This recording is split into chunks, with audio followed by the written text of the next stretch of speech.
Hey there, spiritualpreneurs. Welcome to our podcast where we talk about all things mental health and spirituality.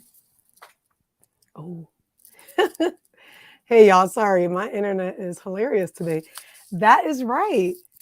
We're your hosts, Biani and Sequoia, and we're here to provide you with the tools, tips, and insights to help you navigate your spiritual journey and maintain your mental wellness.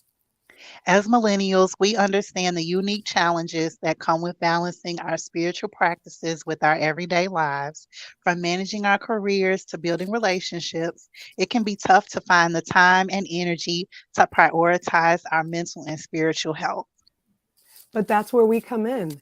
Each episode, we'll be sharing our personal experiences, interviewing experts in the field, and exploring different spiritual practices to support you and ourselves on this journey of unlearning from mental health programs, incorporating spirituality, and embodying our identities as spiritualpreneurs. So, whether you're a seasoned spiritualpreneur or just starting out in your journey, this podcast is for you. So, sit back, relax, and get ready to elevate your mental health and spiritual well being. Let's get started. Thank you all so much for being here. We are really excited for this conversation about, do we really need a license to practice social work? What does it mean to be licensed as a social worker? And does it matter if we have our social work license or not? These are the questions we hope to address in our new episode, The Pros and Cons of Social Work Licensure. We're going to go live today, clearly, to discuss the benefits, the pitfalls, and the trends we are seeing when it comes to licensure in our profession. We are joined today by our guest panelist, Drea Bloom. Welcome, y'all.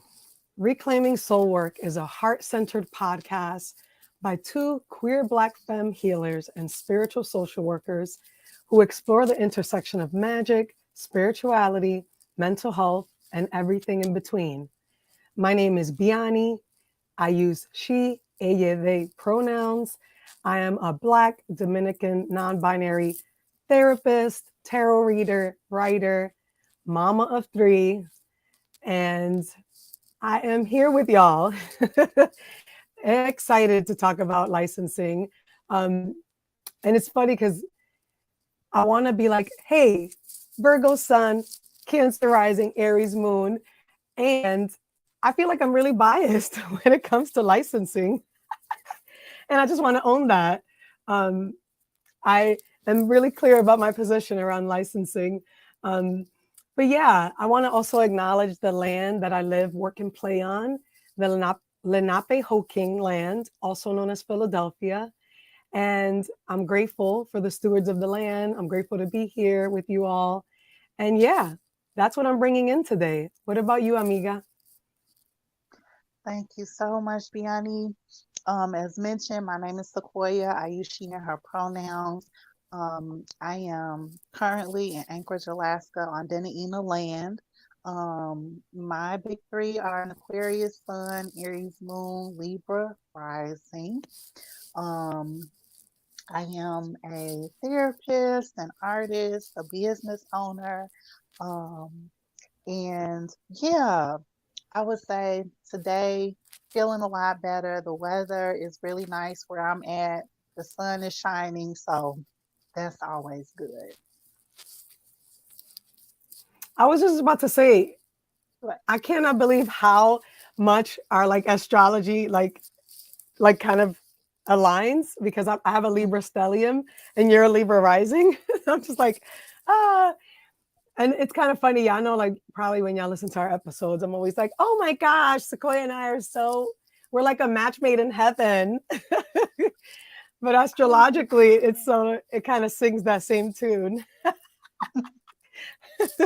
I feel like, again, the way that we connected, the podcast, kind of evolving, like it was definitely meant to be. And, I think again, like part of that too has just been this connection around talking about topics like this. So I'm Yes. excited to hop into today's topic. And y'all, I know you're excited too. So if you're tuning in, Let us know in the comments what you're most excited to talk about when it comes to licensure and the pros and cons of, we're focusing on social work licensure, but if you're a spiritual counselor or practitioner in another field, it doesn't necessarily have to just be counseling. It can be any kind of profession that requires a licensing process. This episode is for you too, because more times than likely, the licensing process in the US can really be very similar for a lot of folks. But before we get into it, you might be wondering, why are we talking about the pros and cons of social work licensure? And if you want to know a little bit more, check out our previous episode where Sequoia and I really went in. And this was like in the fall. It might be like episode 11, but we went in talking 13. about pros. Oh, 13. Oops, It's 13. That's right. It was 13, 13. 5 months ago. Yep, Five we months. did this Ooh, episode 5 that's months right. ago. It was our last one right before our break.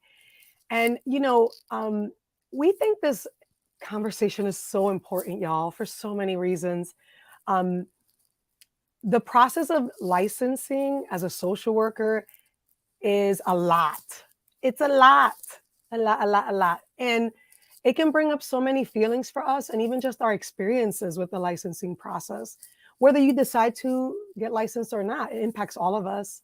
And it is just really important for us to really have some really honest, raw, and truthful conversations about it.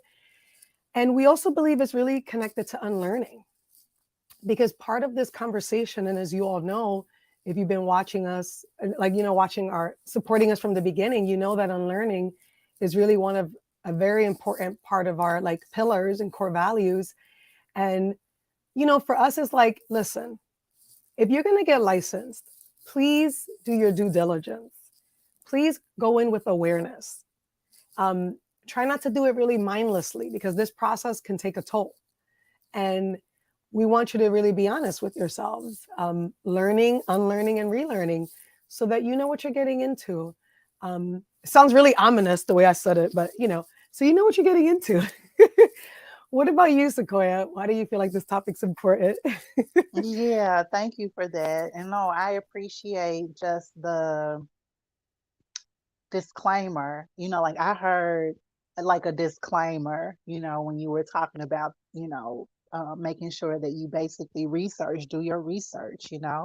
For me, the reason that we're talking about this again, because, as I mentioned, we initially recorded our first episode, the pros and cons of social work licensure, episode 13, about 5 months ago.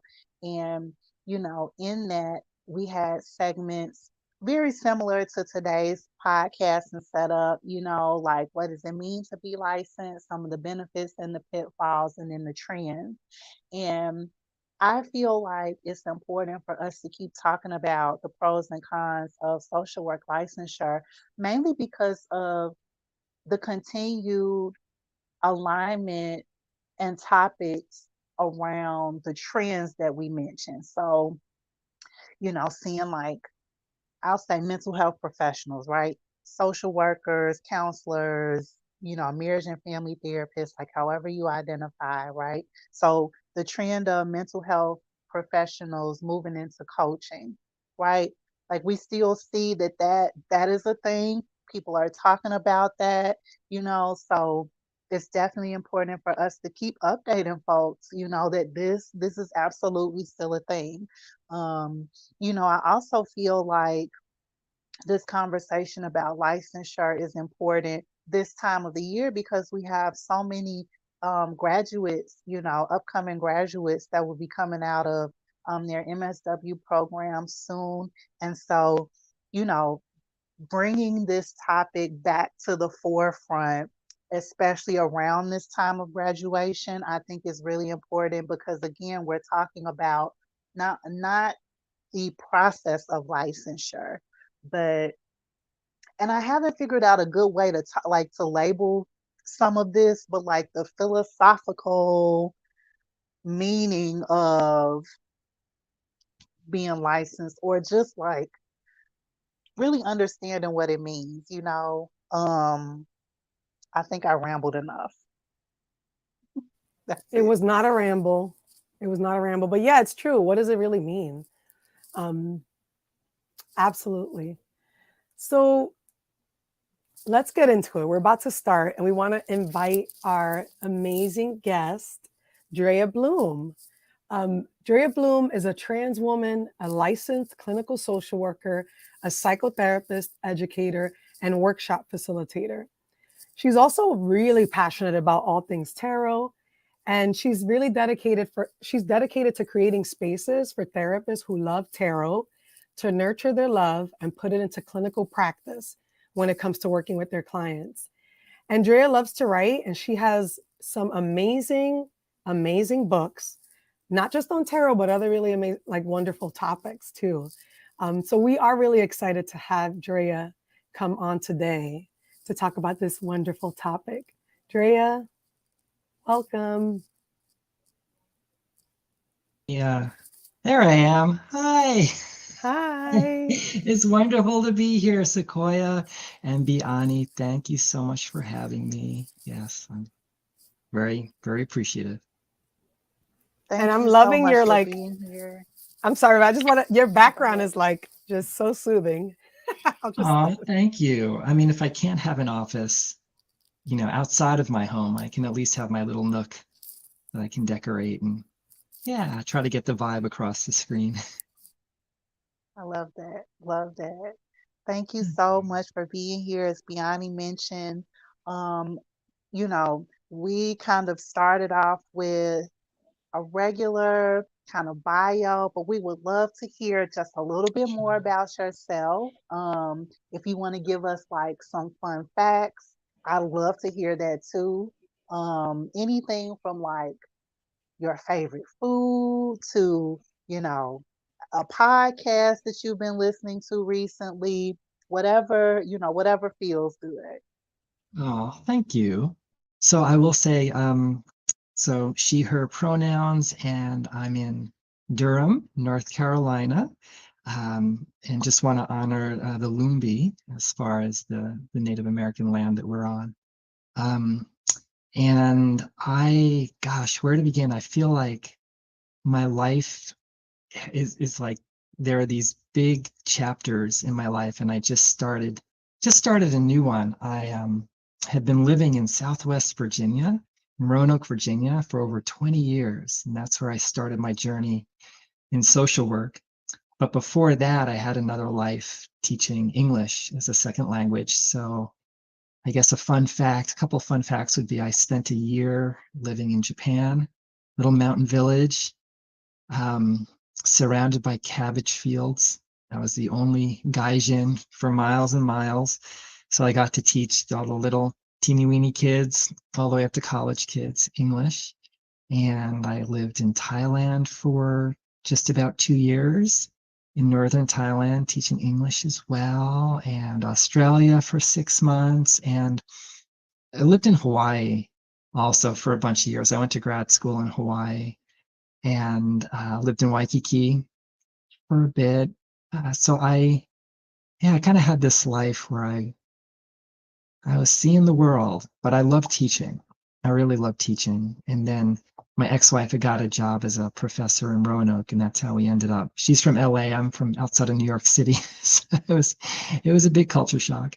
Um, but now I just moved to Durham pretty recently, and I just love this part of North Carolina, and feeling really invigorated, um, having come out. So I really, gosh, I've only been living as a woman socially, presenting socially for not even really a year, like full time, um, not even a year. So major, so like working as a woman, being out and about. So very much the beginning of a really powerful chapter in my life, and it's been very welcoming here. So I've been really grateful for that, and just enjoy food, right? Enjoying all the food options. It's very much a foodie, the Triangle, Raleigh and Durham and Chapel Hill. There are so many yummy places to go eat. So yeah, yeah, things are feeling good. I mean, Roanoke had its ups and downs, but I feel like I have a new lease on life now. So Oh, it's just so inspiring. Oh, listen to Thanks for you. sharing that, Drea. We're so Yeah, happy for you. thank you. I appreciate that. It's been a long time coming. It's funny because Roanoke was tough, but I wrote all my books there. Like there were and I became a therapist there. It's funny, like and the only reason I became a therapist, maybe I'm jumping the gun a bit, but when I moved to Roanoke, I wanted to continue as a teacher, as an ESL teacher, but there weren't any opportunities. And so I had to figure out, so my wife at the time, she had her dream job as a professor, small women's only college, Hollins University. I was like, wow, and our daughter had not been born yet. And I was just, what am I going to do? I really have to reinvent myself. And it's funny you mentioned coaching. In the late 90s, when life coaching was just a baby, but you really had to spend thousands of dollars to get certified. I remember reading about it, thinking it was super cool. Like, oh, people who are motivated and they, all the things as therapists now, like, oh, I want to be a coach. But when I was in Roanoke, it's funny.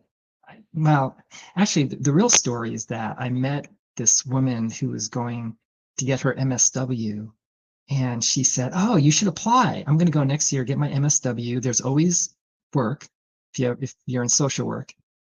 I thought, well, I'm going to need a job. Roanoke is very it's in a little valley. There's just not a lot of opportunity, and I knew nothing about social work. I'd never taken a social work class in my life. I'd never taken a psychology class in my life.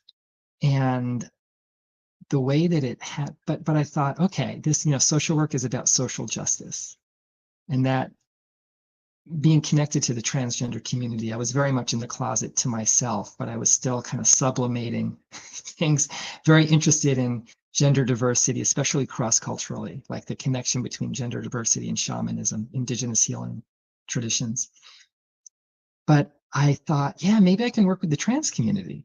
And it so happened, and this woman is out, so I'm not outing her, but it turned out that the graduate program director at the university I was applying to is a lesbian.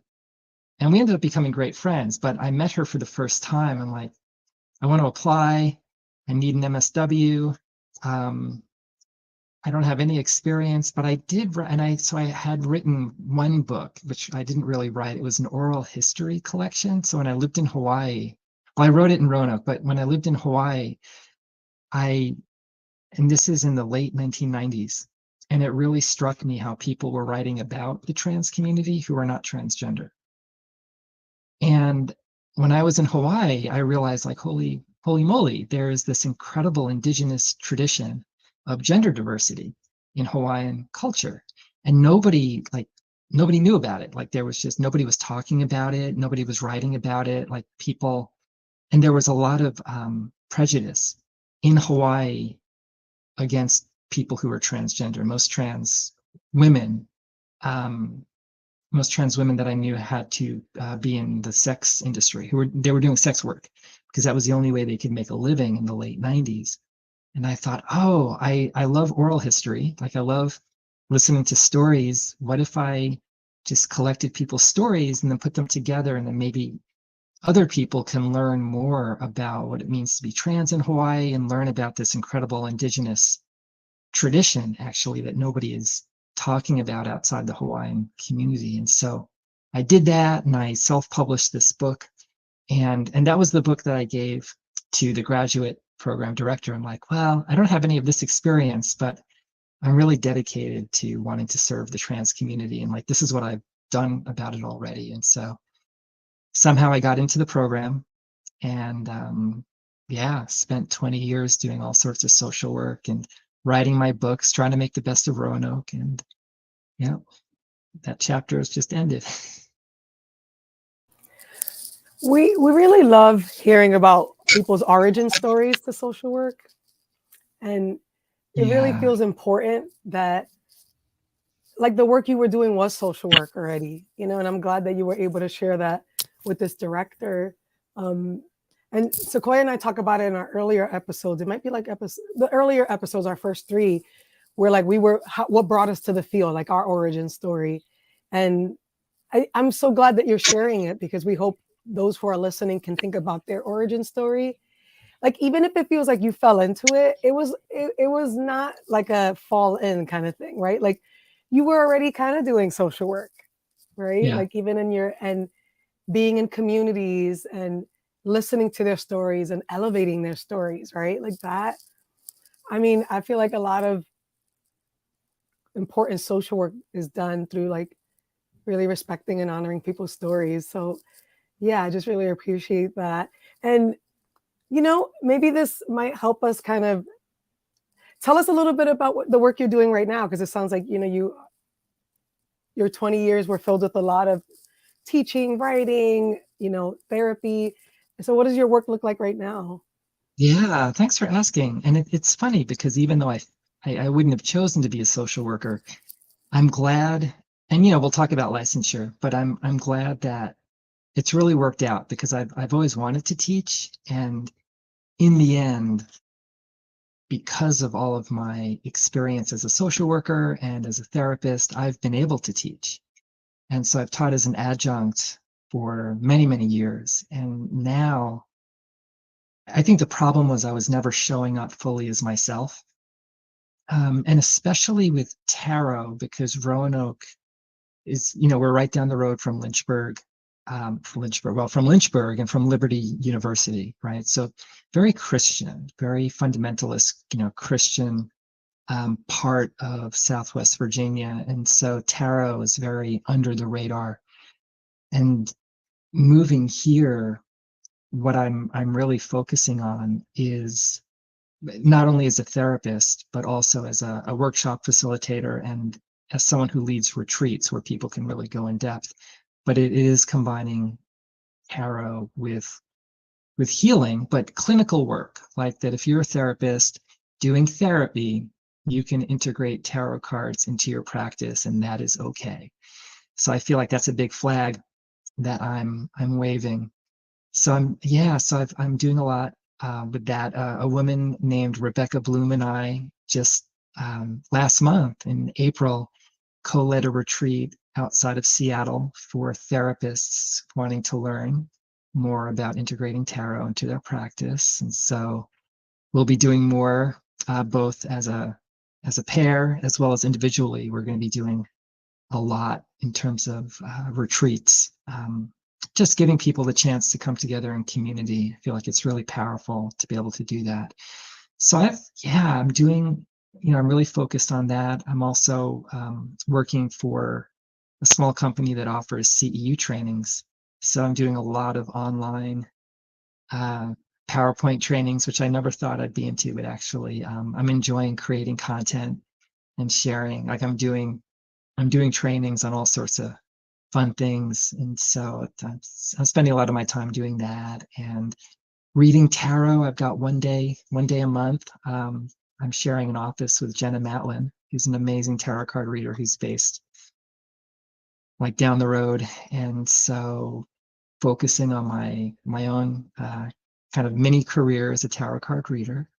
Um, and yeah, doing a lot of sound. I also love, and it's funny because as far as origin stories, I'll just add this one little thing. I love the healing power of sound. So singing bowls and drumming and gongs, and especially drumming, just because the connection with trance, right? Altered states and indigenous healing, right? Indigenous spiritual traditions and rhythm and drumming and dancing.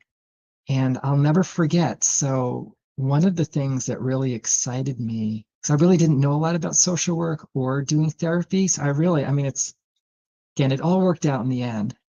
But one of the things that really struck me, that even though it's like 23 years later, even before I applied to the program, I'll never forget this. My ex-wife showed me, she had an anthropology newsletter, and there was a photo of a drum circle, a black and white photo of a drum circle. And the caption was about a music therapist leading a drum circle. And I'd been playing congas and djembe, so Afro-Cuban drumming tradition for many years.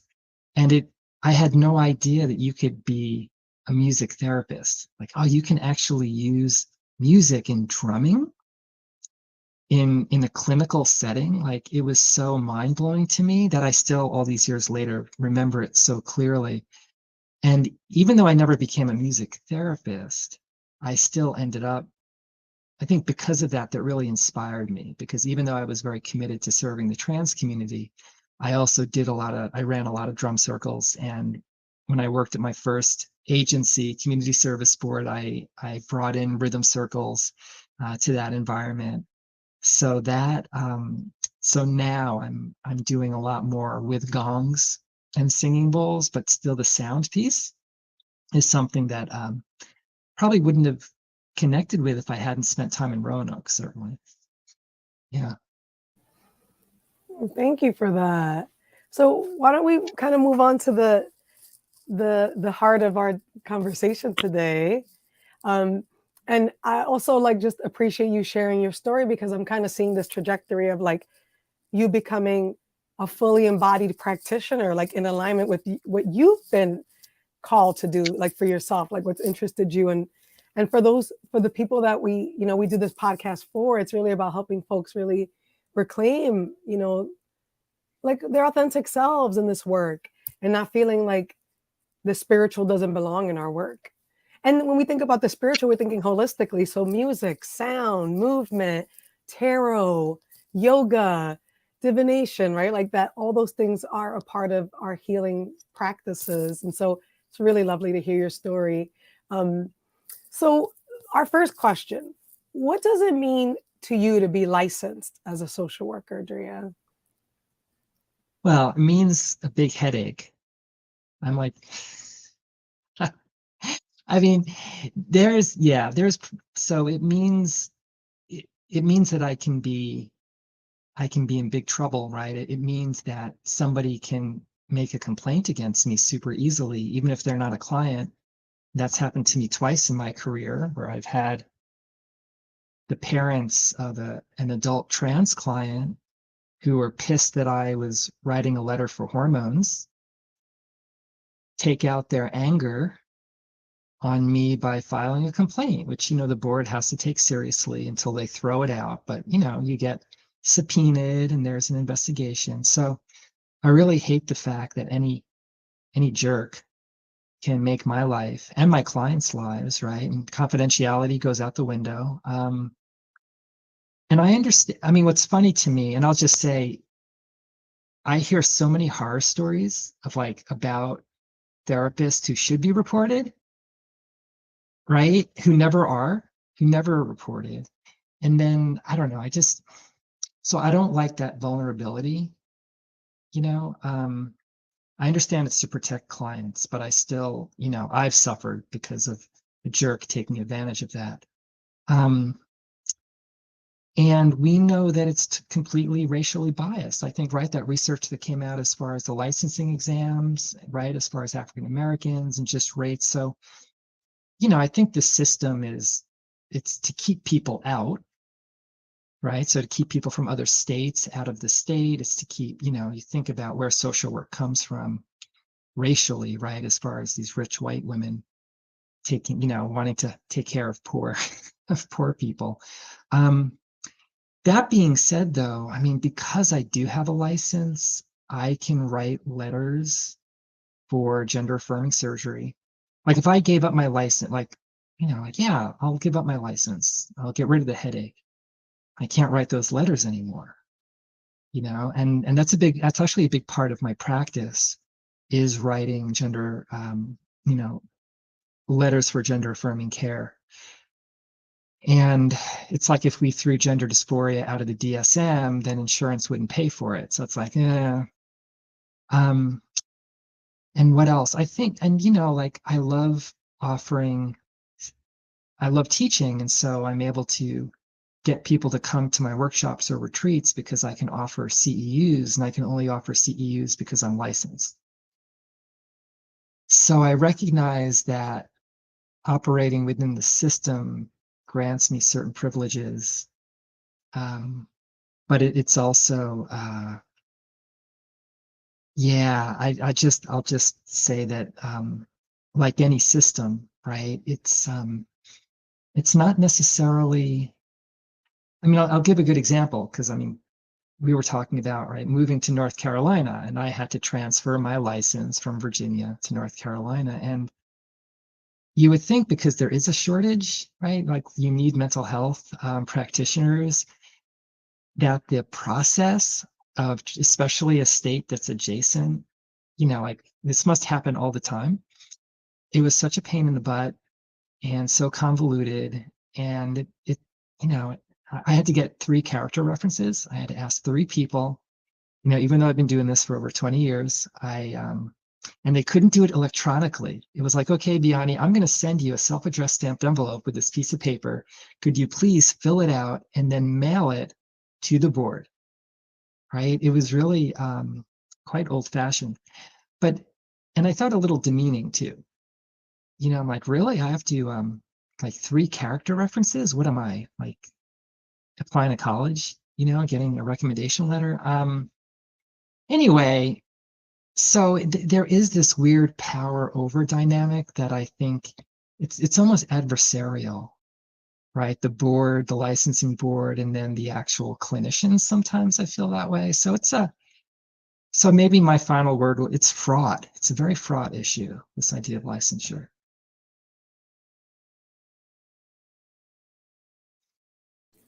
For those who can't hear us, we are nodding and we are yes, yes, yes. It's really complicated and definitely tense. Yes, I guess I want to, something you said is really important around the experience you have as a trans licensed practitioner. Like, I've also been reported 2 times, and I know for a fact it was racial. It had everything to do with the fact that I was a Black licensed social worker doing an intake for a client who was not comfortable me doing the intake. And I don't know, I really struggle with the ASWB and the purpose of the ASWB. And now knowing that the NASW has taken a full stance as of August of last year, saying that they oppose the test, but nothing has come of it. So we can talk about that a little later. But we have all this data that shows not only are Black people disproportionately impacted by the test, but older social workers are too. There's a lot of data. If I looked at the data today, and I've been looking at it for the last couple of days, if you're over 50, it's very hard to pass that test. If you are Black, it's very hard to pass that test the first time. If you are any type of BIPOC, Latina, Native American, Indigenous, it's very hard to pass the test. And what's interesting is that a lot of the language is, oh, we have the licensing board to protect client and client systems. That's ASW's literal mission. If you look it up, it says it functions to protect client and client systems. Who are they talking about? And how do licensing boards protect client and client systems when they're gatekeeping it from the majority of BIPOC and queer and trans folks who serve the vulnerable populations that they're talking about? Like, the test is not designed to make it possible for us to pass. And then there's all this debates, like 70% of people pass the test. But what's not accurate is how many people get to take the test. I know so many social workers, Black, Latina, queer, and trans, who've been traumatized by the process of applying to take the test. And no one talks about that because there's not a lot of space to talk about how harmful it is just to get to take the test. How much your soul gets chipped away before you even get to the testing site. But yeah, and then the piece around, you're right about the vulnerability. Like, the 2 times that I was reported was because the client didn't like that I was doing the intake. And it actually doesn't matter if the reporting is sound. Like, their job is to hold you in suspense, freak you out, and make you feel like it's very punitive. There's not a lot of nuance. And you're right, the people that should be getting reported, who are a lot of the people that are in Jane Addams' tradition, a lot of the traditional cis white women who I mean, nobody's really being held accountable. You having a license isn't going to hold you accountable to your supremacy because you're still going to take CEUs that serve you. Nobody's really like, if we had a real board that held people accountable, like you have to do work around anti-racism. You got like people are taking classes that they want to take. Do you know what I mean? Like it's not even like, what is the accountability with this licensing board? And who of them get to decide? My other little thing is if you go to ASW's website, there are pictures of the board of directors. And I think they did that on purpose because there are more Black people on the board of the directors. But then if you look at the staff, no pictures. We don't know what they look like, who they are, how much money they make. We should know their salaries. We're paying for their salaries. Like, who are these people? They got a new building in 2020 around COVID in Culpeper, Virginia. The building apparently I heard is beautiful, gorgeous facility. But why? Like, there's so many questions I have around why we even do this. And I will bring my Aries moon down because I get very excited. I appreciate many of the points that, you both brought up just related to, what does it mean to be licensed? Drea, you started off by saying, it's a pain. Biani, you went into just some of these other areas, related to thinking about licensure. The piece that I want to add about what does it mean to be licensed is also from personal experience, just related to being someone that moves around.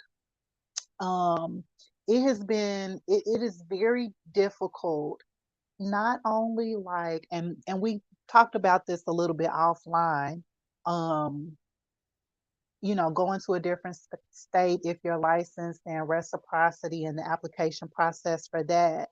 But it seems very difficult for licensed boards to, I don't know, understand that people move around, and that your hours, don't always travel with you the way that they need to. And the process to keep up with those things is very much solely on the individual person, but then state to state, it can be very different, you know. And so I think what I'm offering related to, this question about what does it mean to be licensed. Um, it's a lot to keep up with, again, just related to if you're someone that, moves around or, wants to have licenses in multiple states. That was something that happened during COVID where, the requirements to be licensed in different states, it wasn't as strict. And also to, I saw that therapists were getting licensed in so many different states. And I'm like, that sounds great, but that's very expensive. That's really expensive. And I feel like that opens you up for some different things. So I'm gonna leave it at that about what does it mean to be licensed. Just things to consider. I think too, like, if we follow the history and the trajectory of licensing and social work, according to what I've read, social work was really late to the game. And some of the debates around it had to do with, and this is the problem with professionalization, like a lot of the spearheaders were a part of NASW and the people before ASW or whatever, I forgot the name, but a lot of it was trying to prove that social work is a valid profession. Like that's what sparked people in wanting us to be licensed. But what it has become now is this conversation around a license makes you legit as a social worker. Like if you have a license, we have accountability processes in place so that you don't do harm. And there are many medical doctors with a license that cause a lot of harm and still have their license, right? Like a licensing board, if their job is to regulate, they're really just enforcing these high standards without any support in place, without any acknowledgement of supremacy, culture, capitalism, and harm being done to people of the global majority who are social workers. And it's just a lot of contradictions. Anytime you talk to people around this issue, no one has a real like solid debate around it, because it's like we want to be deemed as valid as a profession. We want to have accountability systems in place, but we have the data that came out in August 2022, which I'm glad ASW did, because I think the other licensing boards need to do it too. They need to look at their data and look at the numbers. And we all know that it's going to be the same, that many of these tests are racist and biased, right? But what's interesting is that since those data results have become live, it's crickets now. There's like no real conversation about what does it mean if this test is racially biased and it's going to continue to cause harm. Like I'm telling y'all, like, and this is just anecdotal, but I said this in earlier episodes, like I'm surrounded by a lot of people in my family who are social workers, who've been social workers 30, 40 years, like old school veterans where like licensing wasn't really a thing. Like licensing existed, but it wasn't enforced. And a lot of these people are Black, Latina, like old school queer folks who have felt really traumatized, even just trying to fill out an application, because even the applications, there's not a lot of gender diversity. Like there's no acknowledgement of LGBTQ folks. Like some of them have to still use names that they don't go by. Like even that process has not been talked about. Like there's no conversation. We know the test is racially biased, but now it's crickets. We're still expected to take the test. And if we look at the numbers in 2022, the test actually, the number of test takers doubled from 2021. And so it's not like it's just fascinating to me. And social work is still one of the fastest growing professions. And it actually like still consistently is one of the fastest since COVID. Now, if we know there's a high demand for it, why not create supports in place for social workers to have like a universal license, pay for their licensing? Don't pay, like, why do we have to pay for it? Social workers should not be paying for it. Like they pay for it in their free labor and in their low wages. You know, it's just like a lot of contradictions. And it's very frustrating because then you have new grads who feel all this pressure to get a license because they're worried they're not going to have job security. You know, so y'all, we asked this question with a lot of sincerity, like, what does it really mean to you to get your license? Like, know your why, because it's very expensive and costly. And it comes with a lot. It's really fraught intense. And it has a lot of contradictions. I don't look at a person and I'm like, oh, they have an LCSW. They're a really good person. I can really trust them. But that's how the conversation starts to happen. And this is why we need to decolonize social work, because it's like, I know a lot of white folks, white cis folks who are like, oh, I have my LCSW and that holds me accountable. Hold you accountable to what? To what? To what? I really want to understand that. Because we don't have any real regulations around. What'd you say? I say you're dropping some gems.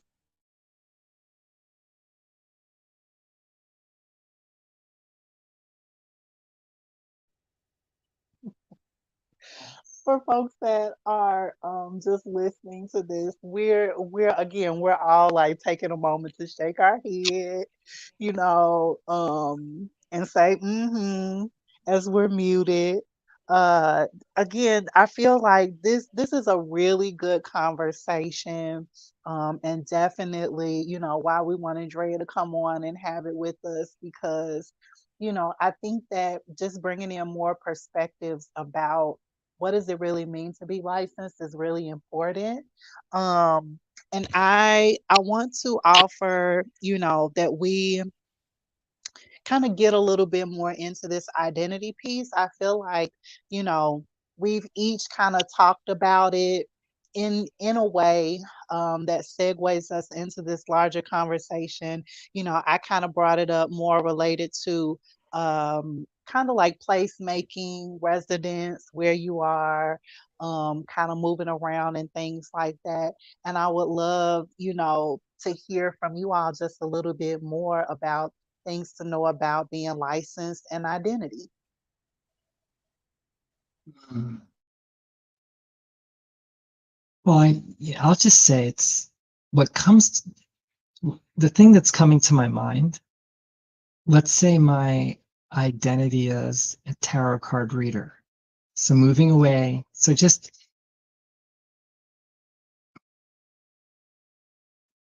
because there is, okay, so this'll all make sense in a second. So what's coming to my, I think what I've noticed is when I promote my tarot in therapy workshops on Facebook, almost every time I do that, there's at least a couple of people, a couple of therapists who say, what you're doing is wrong, it's unethical, it's not evidence-based, it's woo-woo, it's witchy, and you should be reported to the board for being unethical. And it's really, so I guess for me, the identity piece that's coming up, because this has been the water I've been swimming in. And I do want to say a lot of people, majority of people are very supportive, which is cool, but there's always that vocal few. And it's interesting to me how Christian counselors, right? Christian counseling is a thing. Nobody bats an eye. When I lived in Roanoke, you couldn't throw a rock without hitting a Christian counselor, because of Liberty. And Liberty pumps them out. Liberty University, because it has an online program for LPCs, a lot of people that I knew who weren't fundamentalist Christians were still going through a Christian counseling program because of the convenience, because it was online. And they're being taught biblical counseling, which I would argue there's no evidence. I mean, in this whole bullshit about evidence-based, right? It's a whole thing, but it's connected to being licensed, right? It's the idea of legitimacy. And it's just interesting to me how people will criticize tarot, even though I'm saying, I mean, it's one thing to use tarot as a spiritual tradition, right? Or as a spiritual practice, and another to use tarot cards as a projective tool, right? It's like an inkblot test and it's an intuitive tool, nothing to do with spirituality per se. But how people who identify as Christian counselors, in my experience, get a free pass, even though they can create incredible damage if their clients are in the LGBTQI community, right? And yet I bring up tarot, and even though I'm always very explicit, I am not reading my clients' tarot cards. And it's fascinating to me how that goes right over people's, I mean, they ignore it. They're like, you are doing something unethical, and you should be reported to the board. So it's interesting as far as what identities are safe and why, like what spiritual identities are safe and why. And that's why I'm so grateful for Facebook groups like Not Your Mom's Therapist or Witchy Therapists of Facebook. And I've got my own, Therapists Who Tarot Facebook group. But, I hate, I mean, the fact is somebody could report me if they wanted to. I think the board, it wouldn't get far because it's so ridiculous. But the fact that somebody would feel comfortable saying you should be reported, and this is the license piece, right? Because I have a license, I am reportable if someone thinks I'm an idiot. And so that identity piece, I think, is really, it makes me upset. It's really fucked up. We just listen here. We just nodding. I mean, it's true. That part really, I mean, Sequoia and I talk about it a lot around social media. And we know of therapists who've been reported, who've lost their licensures. Well, we don't know them personally, but people we follow, right? Like who share stories of being reported because someone didn't like what they said on their like TikTok or their IG page, or that, it's just really interesting when we talk about the extent, like the thing with the license and what does it mean, like the level of vulnerability and the identities that are at risk are mostly marginalized identities, people who are quote unquote from alternative spiritual practices and traditions. Like I use tarot not just as a projective tool. Sometimes I do read for my clients. We read as a collaboration. I do that in my therapy. Like, and oh, is it evidence-based? Well, let's really interrogate what evidence-based means, right? But it's true. Like, I think if you are considered alternative, you are really often at risk. And I don't think people are really honest with new clinicians who are getting ready to get their licensure. about the risks. They talk a lot about the gains, but no one really talks about the risks of licensure. So thank you for that, Drea. Yeah, I really appreciate that piece, and just to kind of bring in a little bit about what Biani is speaking on. We've done a trending topics podcast before. And in that trending topics podcast, we talk about, you know, um, trending hot news, if you will, that's related to like therapy, mental health, the social work world. And we've talked about a number of different things, you know, like prolonged grief disorder, also long COVID. We talk about things like AI and that inclusion in therapy.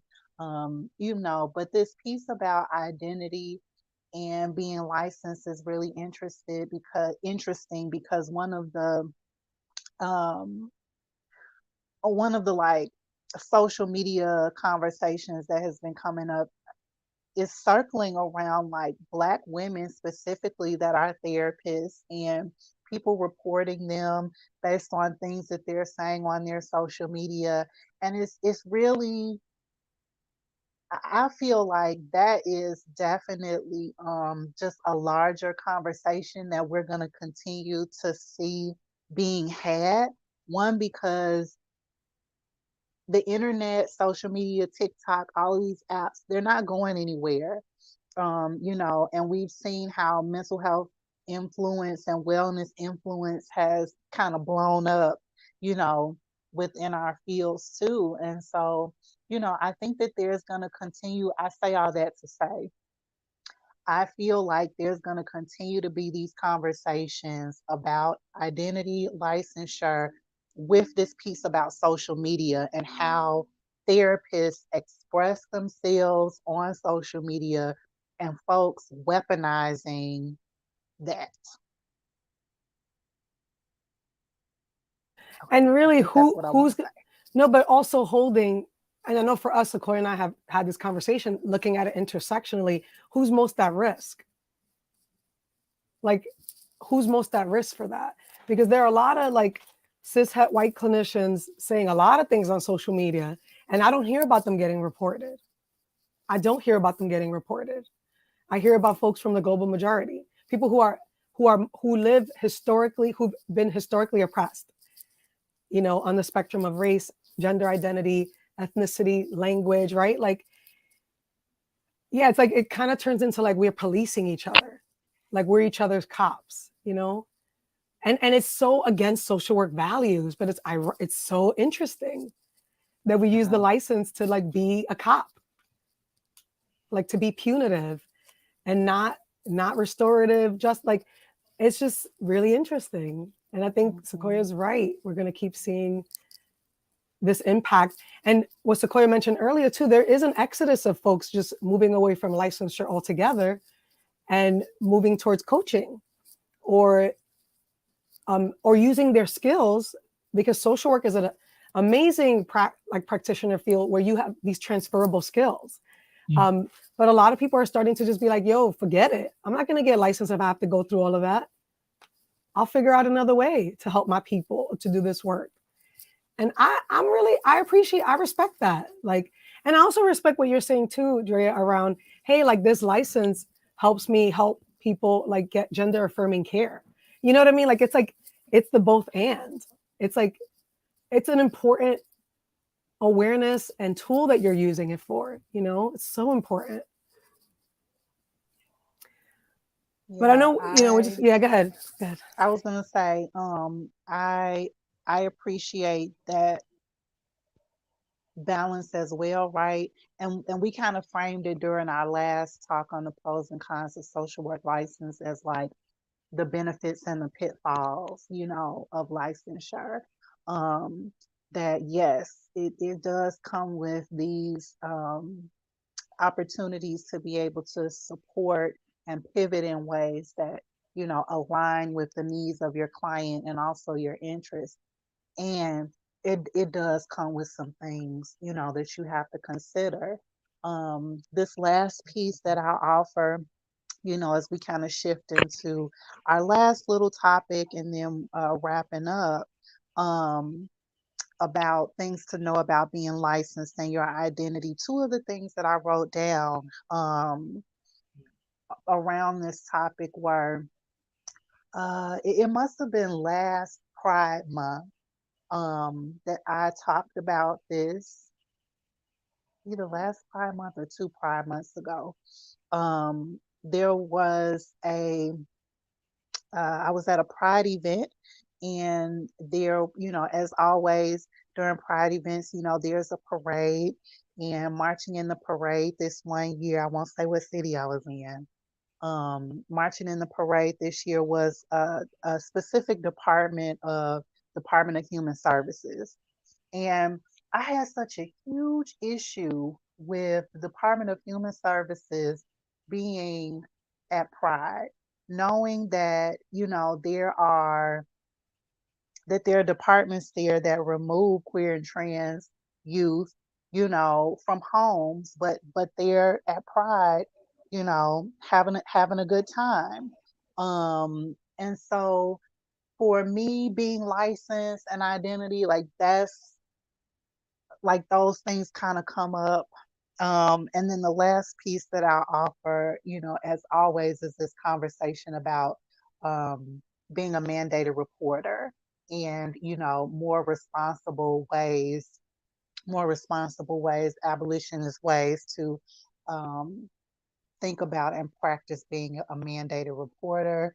Um, and again, I think that this goes along with just that original conversation about what does it mean to be licensed, and actually like looking at that from a holistic perspective and really thinking about like, and again, I'm using mandated reporter as an example. It doesn't have to be this. It can be a lot of different things, but you know, that's just something to think about, with being licensed. And is that something that you want to participate in? And is that something that you want to be held accountable for? So that's what I'll offer. Um, what are you thinking, Biani? Should we get into we got why did you get your license, trends and social work, trends in the social work field? Do we got time for those, or should we go to main takeaways? What you thinking? I think one of those questions. Okay. Um, I mean, I'm curious to hear what Drea thinks. Do you want Yeah, to talk let's about ask Drea. trends? Drea, what you think? What Yeah, you what you want to talk think? Or about? what question you want to answer? So, I'll tell you what's coming up for me, just listening Yeah. to both of you. That the thing that's actually coming up for me is when it comes to identity and the license. So at the end of the day, ideally we're healers, right? We want to, I mean, if you think about, well, why, right, we're fighting. I mean, and I know social work because there's the macro and the meso and the micro, and but I guess if I'm talking about how do I create change, whether it is individually or more broadly, and I would argue that ideally we're showing up fully, right? We're showing up as the most actualized version of ourselves, and we're bringing all of our interests together and meeting, whether it's a community or the person or a family in front of us, we're showing up fully. And I think the issue with the license is that I can't, and certainly, again, it depends if you're working at an agency or if you're working on your own, but this idea of there are certain aspects of a person's identity that aren't safe to bring into the social work context, right? Because we're operating in this administrative system, whether we're at an actual agency or if we're in private practice, it's still an administrative system because of the license, right? We're still joined to the licensing body. So if spirituality, and it is ironic, right? I mean, I think now we're beginning to understand how important spirituality, like you all are talking and have been talking about, and this podcast is so important, but we can't ignore spirituality, even though we have, right? Social work and mental health has forever. It's just so awful and pathetic and wrongheaded.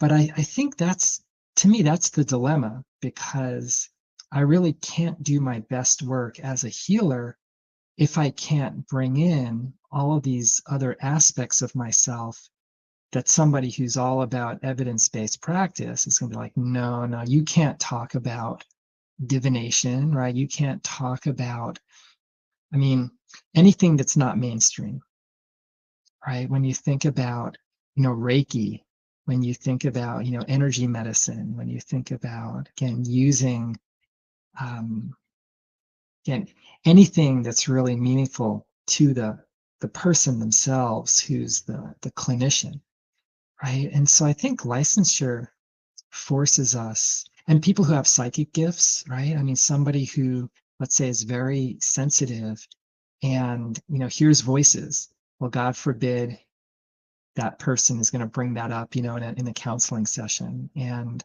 even if they put it in their informed consent, again, what I see is people are saying, you know, you're, it's not within our scope of, that's the thing they say is tarot is not within, the scope of practice of a social worker, of a therapist. So I think that, for me at least, is the dilemma, because when I think about the lineage, right, when I think about indigenous healing traditions where you had, this person that people would come to, and everything was connected, right? That person was the doctor, they were the spiritual conduit, right? You go to them for advice. It was all wrapped up. And now we've separated that out. Like, okay, it's a conveyor belt sort of thing. Like, okay, for the mental health thing, you've got your 45 minutes, boom, boom, boom. For the medical piece, you've got your 7 minutes with the doctor, right? For the religious piece, you have, let's say a pastor if you're a Christian. So, I mean, so the license is a big part of that, right? The license really facilitates this separation, because I'm afraid of showing up fully as, let's say, my witchy self in session with clients. And even if my clients are okay and I'm okay, all it takes is some asshole, right, to report me to the board saying, oh, you wouldn't believe what this person is doing. And I could lose my license, right? Like, maybe, I don't know. So there's almost this mean-spiritedness that's surrounding, right? Like this cloud that hangs over being licensed. Like, you better do the right thing, even though we know that the right thing, which is evidence-based practice, is complete bullshit. When you look at, I've read the research, and CBT, the gold standard, is, 30% of the time it really does work. And what about the 70% of people for whom it doesn't work? It's not their gold standard. It's just, people want to hit us over the head with, have to use. So I think that's what makes not having a license appeal to me. And we'll see what happens. I am lucky because I have, the ability to practice as a tarot card reader as a separate business. But I can show up and I can do therapeutic work in tarot card readings, so I feel lucky I have that avenue to not have to censor myself the way that I have to as like in my role as a licensed professional. Thank you for that. And thank you for weaving in the role of spirituality and what it all means. And yeah, it's something that we talk about a lot, like feeling like we have to be separate parts of ourselves. And we're hoping for those who are tuning in today and who watch our other episodes to remember, like, this is what we mean by reclaiming soul work. And like really holding that the licensure, like really come back to your why and like the purposes for it. But yeah, you're right about the pushback. I even hear it from folks who might share a similar community as me, who are really tethered to being licensed because it validates their work. Like it's so complicated, but it's also like really nuanced. And we hope for those who are like listening and watching that you understand, like, this is not kind of like we're querying social work and we're querying social work licensure conversations. Like, there's a lot of spectrum perspectives here. It is not an either or kind of conversation. So we are at the point where we want to kind of wrap up soon. And I'm curious, like let us know a little bit about, you mentioned your retreat, you're doing some retreat work. Are there other things that people should be looking out for when they follow Drea Bloom? Any future offerings you'd like to share, or things that we should know, and where people can keep up with you on socials? Yeah, it's funny. I kind of had a bad experience on Instagram where I got like 10,000 followers overnight. And for a second, I was overjoyed, and then I realized they're all fake. Somebody gifted me 10,000, fake followers. So I really, and then the impersonation issue on Instagram. So The I've kind of, scamming, oh God, it's a lot. yeah. So I've kind of taken a break from Instagram. I think the best, probably my website, dreabloom.com. And I have one, dreabloomcounseling.com, right? Separating. But both of those websites have kind of latest information about sound baths I'm doing locally, and about workshops. If you all end up in North Carolina, I'm doing local in-person workshops on like using tarot in clinical work. And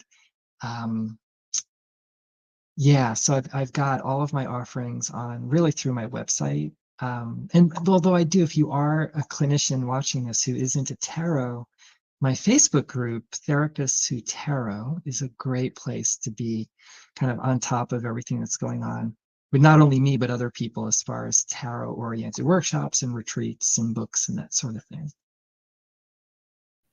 Great. And you know what? I love, yeah, let's go to dreabloom.com. Go directly to your website and connect. I totally am with you around the role of social media. And yeah, please do follow Drea Bloom and Therapists Who Tarot for those who are interested in tarot. So we're going to move on to like our main takeaways. So you can think about it, Drea. We're going to share a little bit about our takeaways from today's episode. And for those who are tuning in, let us know your thoughts in the comments section. What's a takeaway for you? I will share that I'm sitting with a lot of kind of this idea that the licensure kind of calls for us to like really separate ourselves. That's really like landing on me. I too have separate websites. I have a website for counseling, and then I have a website for my like spiritual work. And it's something that is sitting with me around what does it mean to continue to be licensed? Like I'm really sitting with that. So that's my takeaway. What about y'all? Yeah, I also want to share that segment on like things to consider, things to know about, being licensed and identity is still sitting with me too. Just about compartmentalizing, compartmentalization.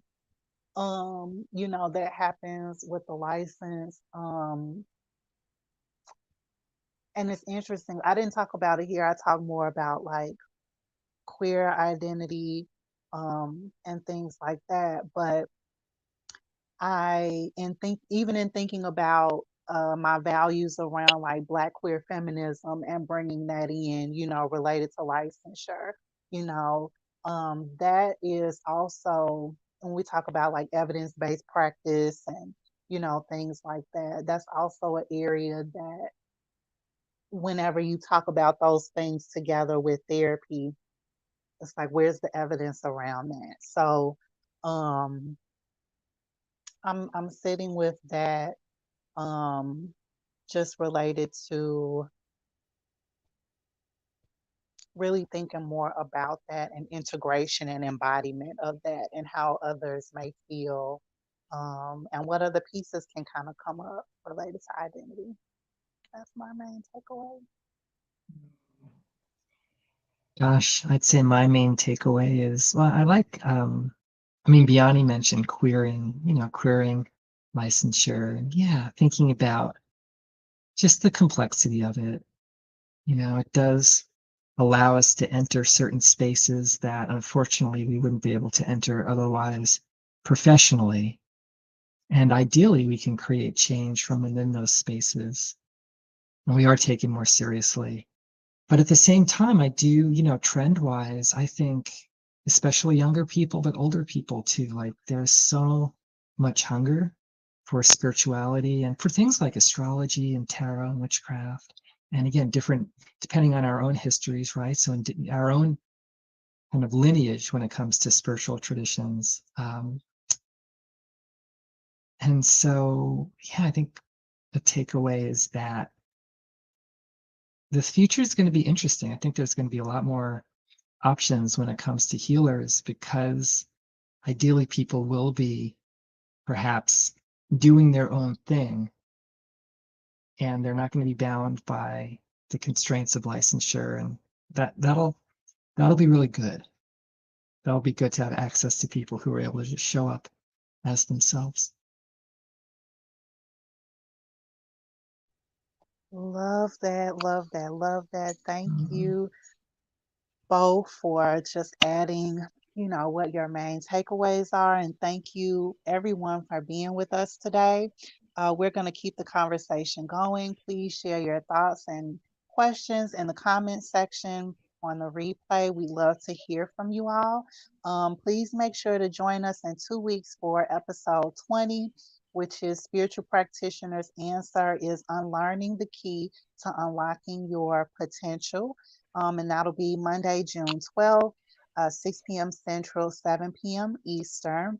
Unlearning requires our commitment to being in a daily practice of releasing the things that no longer serve us. And unlearning allows us to accept that some of the things that we have learned in our profession are actually perpetuating the systems we claim we are against. Unlearning also invites us to be honest with ourselves, to do the inner work of healing so that we are not causing harm to our clients and communities. And we release these unhelpful narratives and ways of being and remember the ancient and ancestral tools that have always existed to benefit our clients and communities. So we're going to reflect more on our unlearning practices, what we release from our experiences, and the way we experience alignment with ourselves and the folks we serve. We're going to be joined by guest spiritual practitioners and healers, Maria Elena Perez and Yujo Wajet.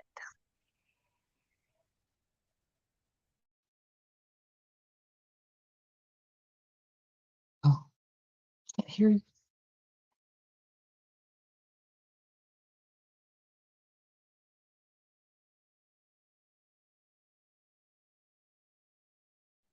We still can't hear you, Biani. Oh, Biani, Ah, now you're back. sorry, y'all. Thanks It's again. I'm okay. not even sure what you heard. I'm gonna start over.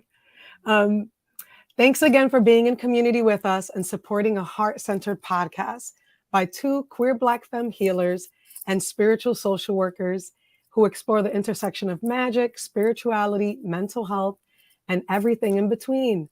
We would love to stay connected and continue to build the spiritualpreneur and healing community. So please, y'all, subscribe to our YouTube page at Reclaiming Soulwork Podcast. Once you subscribe, you can set a reminder for notifications when we release a new episode.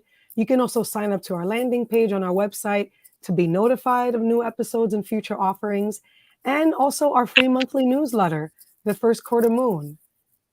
Thank you for being with us here today, and we'll see you next time. Bye. You.